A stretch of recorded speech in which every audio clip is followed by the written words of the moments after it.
In the past week alone, 3 massive waves of Russian aerial strikes targeted Kyiv and other Ukrainian cities, further raising the alarming civilian death toll and widening the destruction.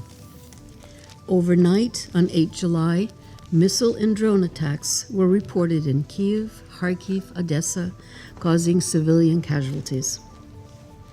This followed a massive overnight aerial attack on Kyiv on 6 July. Kyiv and the Kyiv region were reportedly attacked with dozens of missiles, including ballistic, cruise, and hypersonic missiles, and hundreds of drones. At least 28 people, including a 12-year-old boy, were reportedly killed. At least 90 people, including at least 7 children, were reported injured.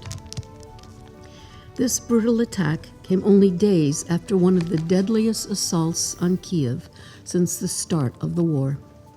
On the night of 2 July, the Russian Federation launched over 70 missiles and nearly 500 drones at the city, reportedly killing at least 31 people and injuring more than 100, including children. Over 50,000 people, among which were thousands of children, sought refuge in underground metro stations. More damage to residential and other civilian infrastructure was reported in all districts of the capital. The same night, civilian casualties and damage to civilian infrastructure were also reported in Mykolaiv, Zaporizhia, and Chernihiv regions of Ukraine. In Dnipropetrovsk region, a child was reportedly killed. In Kherson, a Russian strike on a medical facility reportedly killed a doctor and injured a nurse.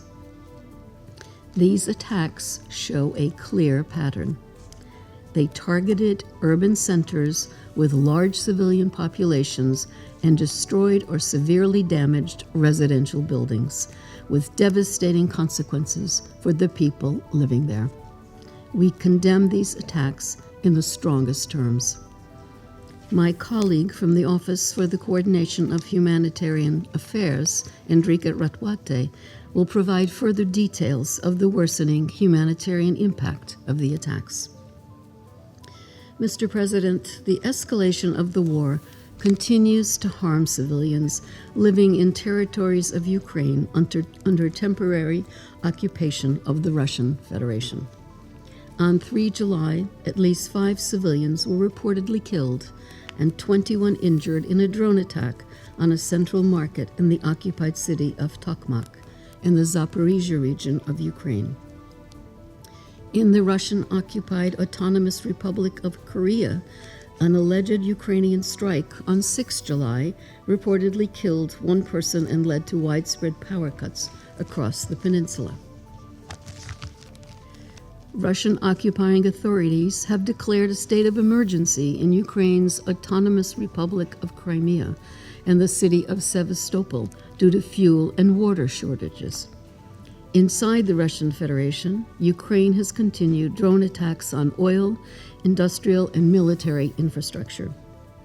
Some of these attacks have reportedly resulted in civilian casualties and damage to civilian, including residential, infrastructure.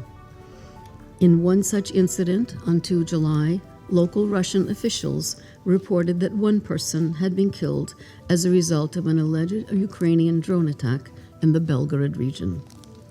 Water and power supplies in the city of Belgorod were reportedly disrupted. The same day, in the nearby Bryansk region, local authorities reported 1 person killed from an alleged Ukrainian strike. As we repeatedly and consistently stressed in our briefings to the Council, any attacks against civilians and civilian infrastructure, wherever they occur, are a clear violation of international humanitarian law and must stop immediately. Mr. President, the Office of the High Commissioner for Human Rights reported that civilian casualties in Ukraine, killed and injured, were higher in May than in any other month since the beginning of the conflict. Preliminary figures for June indicate an even higher toll, with at least 265 people killed and 1,816 injured. This concerning trend is seemingly continuing into July. In total, since the start of the Russian Federation's full-scale invasion of Ukraine in February 2022, OHCHR has verified that at least 16,402 civilians, including 802 children, have been killed in Ukraine. 48,428 civilians, including 2,948 children, have been injured. These figures account only for verified casualties. Actual figures are likely significantly higher. Russian authorities have reported that 250 civilians were killed and 1,596 injured in the Russian Federation in the first 6 months of 2026. The United Nations is not in a position to verify these reports.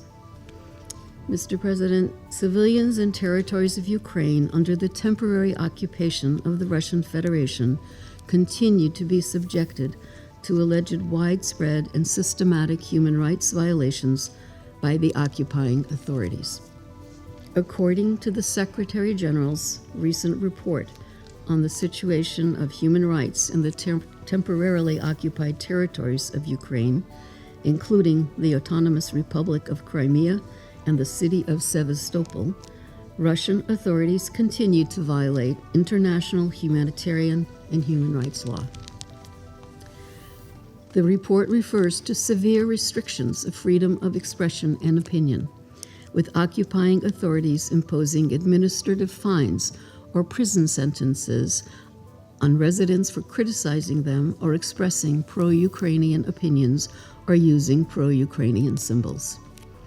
We continue to urge the Russian Federation to cease practices that violate its international human rights obligations and to ensure unfettered access to OHCHR and other international human rights monitoring mechanisms. Mr. President, for over 4 years, the war in Ukraine has shattered millions of lives, displaced and separated countless families, and devastated thousands of homes and communities.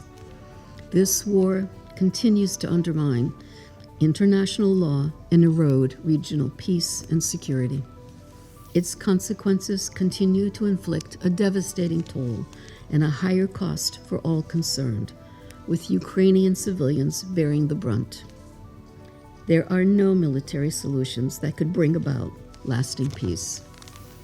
Only inclusive, meaningful dialogue and negotiations can reverse the current dangerous trajectory. We therefore urge all concerned member states to make full use of all diplomatic tools and channels to achieve urgent de-escalation. An immediate, full, and unconditional ceasefire cannot be delayed any further. That ceasefire must lead to a just, lasting, and comprehensive peace in line with the UN Charter, international law, and relevant UN resolutions. And the United Nations supports all efforts to this end. Thank you, Mr. President.